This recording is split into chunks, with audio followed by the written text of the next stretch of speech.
2-4 साल बाद फिर आया, उसकी क्रेडिट है उसकी, जैसा मैंने इतनी क्रेडिट तो पढ़ ली, किसी भी यूनिवर्सिटी में जाकर वो फिर शुरू हो सकता है। और जब पूरी उसकी कंप्लीट क्रेडिट हो जाएगी, अब 6 दिन कमेटी में 167 क्रेडिट कर दी उन्होंने, इतनी क्रेडिट उसकी कंप्लीट हो जाएगी, उसको डिग्री मिल जाएगी। अब प्रश्न ये उठता है कि डिग्री उसको कहाँ की मिलेगी? डिग्री उसको वहां की मिलेगी जहां से उसने 50% से ज्यादा के कोर्सेज किए। ऑक्सफोर्ड यूनिवर्सिटी लंदन चला जाओ, अगर वहां से उसने ज्यादा कोर्सेज कर लिए तो उसको ऑक्सफोर्ड की डिग्री मिल जाएगी। ये एनईपी का कंसेप्ट है, नया कंसेप्ट, और इसमें हम एग्रीकल्चर बहुत आगे आ गया। अभी आप लोग सब एग्री कर रहे हैं कि हम जुलाई से 6 दिन कमेटी शुरू करेंगे, तो 6 दिन कमेटी का स्केल और उसका देखोगे 48 पेज का डॉक्यूमेंट है, तो पढ़ोगे उसमें ग्राफिकल रिप्रेजेंटेशन इतने अच्छे तरीके से समझाया गया है कि फर्स्ट ईयर में उनको क्या करना है, सिर्फ बेसिक कोर्सेज पढ़ना है प्लस स्किल लेना, और उसको इंटर्नशिप 10 क्रेडिट की कंप्लीट करना ही है, तब उसको मिल जाएगा this is to certify that he is having the basic knowledge of agriculture, एक सर्टिफिकेट उसको मिल जाएगा। उस सर्टिफिकेट के आधार पर वो कहीं भी जा सकता है। सेकेंड ईयर में उसके सिंपल कोर कोर्सेज वो पढ़ना है और एबिलिटी एनहांसमेंट पढ़ना है, उसको डिप्लोमा मिल जाएगा। थर्ड ईयर में उसको अपने से सारे के सारे कोर कोर्सेज पढ़ना है, प्लस आपका ये वाला करना है, EL वाला करना है, एबिलिटी एनहांसमेंट, तो वो उसको जो है डिग्री मिल जाएगी। लेकिन 75% से ज्यादा जिसके मार्क्स आएंगे वो BSc फोर्थ ईयर में जाएगा, और BSc फोर्थ ईयर कंप्लीट करने के बाद ये पूरा रिसर्च बेस्ड रहेगा। फाइनल ईयर में हमने क्या करा, special and advance core courses plus research, तो वो व्यक्ति डायरेक्ट जो है वो PhD कर सके। अपने इसमें भी हो गया सर? यस, सब में हो गया। मतलब आप जो व्यक्ति यहीं पर डिमार्केशन हो जाएगा, ये बच्चा अपना खुद का बिजनेस शुरू करना चाहता है या एग्रीकल्चर के साथ MBA करना चाहता है, उसको कहते हैं इंटीग्रेटेड कोर्स। हम लोग शुरू कर रहे हैं BSc AG MBA 5 साल का कोर्स, 6 साल होना चाहिए ना, 1 साल कम कर दिया उसका, 5 साल इंटीग्रेटेड कोर्स।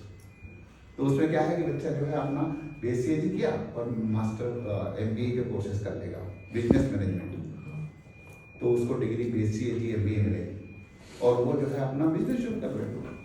नहीं करना उसको कुछ, अपना बिजनेस करना, या आपको उसको PhD करना है तो वो 75% से एबव मार्क्स उसके तो डायरेक्ट आ जाएगा, रिसर्च में आ जाएगा, वो रिसर्च करेगा। तो इस प्रकार से जो है ना उसका वहीं से पूरा उसका डाइवर्शन शुरू हो जाएगा अपने हिसाब से, उसकी एबिलिटी के हिसाब से, उसकी चॉइस के हिसाब से। इसको कहते हैं चॉइस बेस्ड क्रेडिट सिस्टम। तो वो प्रणाली अब शुरू होने वाली है 6 दिन। आप लोग पढ़िएगा उस डॉक्यूमेंट को, बहुत अच्छे डेवलप किया है ना। उसके चेयरमैन थे डॉक्टर शेख प्रताप, पहले के RV सिंह थे, फिर DIS कमेटी का 6 दिन कमेटी का, और एक मतलब थिंकिंग सोच विचार पूरी यूनिवर्सिटी के जो डायरेक्टर्स उनको इन्वॉल्व करके सबके कमेंट्स लेके, मैंने भी कमेंट्स दिए थे उसमें, ऐसा करके 1.5-2 साल लगे उसको बनाने में, और वो कंप्लीट हुआ है कोर्स, और इस प्रकार से बना है। मतलब कहते हैं ना बार बार क्यों चेंज है, बार बार नहीं, 5 साल में चेंज हो रहा है, लेकिन 15 से 6 दिन पे आया है वो। अब इस प्रकार से उसका जो कंसेप्ट आज आने वाली समय की आवश्यकता क्या है ना। कुछ नए कोर्सेज शुरू कर दिए उन्होंने, नेचुरल फार्मिंग डिग्री शुरू हो गई, एग्री बिजनेस मैनेजमेंट में डिग्री शुरू कर दी, रूरल डेवलपमेंट में डिग्री शुरू कर दी। तो क्या आने वाला समय जो है अब वो पूरा का पूरा चेंज हुआ। अब वो हम सारे जॉब प्रोवाइडर बनेंगे, जॉब सीकर नहीं, क्योंकि जॉब के तो भूल जाइए आप ये है कि हमारा बच्चा जो सोसाइटी रेडी होना चाहिए। 2 किताब कम पढ़ेगा चलेगा, लेकिन उसको सोसाइटी रेडी होना चाहिए। समाज के लिए हम क्या कर रहे हैं, UGC ने तो साफ कह दिया कि आपकी सिनॉप्सिस तभी अप्रूव होगी PhD की जब आप उसमें ये बताएंगे कि आपका आउटकम क्या है, आप सोसाइटी के लिए उससे क्या मिलेगा। आपने इतना स्कॉलरशिप ले ली, UGC की scholarship, CSR fellowship, ICMR fellowship तमाम ले ली, लेकिन वो तभी आपको मिलेगी जब आपका जो 3 साल रिसर्च करोगे उससे समाज को क्या मिलने वाला है, सोसाइटी के लिए क्या है ना। मतलब कोई भी विजन रहेगा वो लिंक्ड विद द सोसाइटी। हमारा विजन क्या है, एग्रीकल्चर क्यों बढ़ रहा है, सोसाइटी के। सोसाइटी क्या हमारी, फार्मिंग सोसाइटी है ना। आज मैं किसी से पूछ रहा था फूड ग्रेन प्रोडक्शन इस साल का कितना 320 million tonne, horticulture production 360 million ton.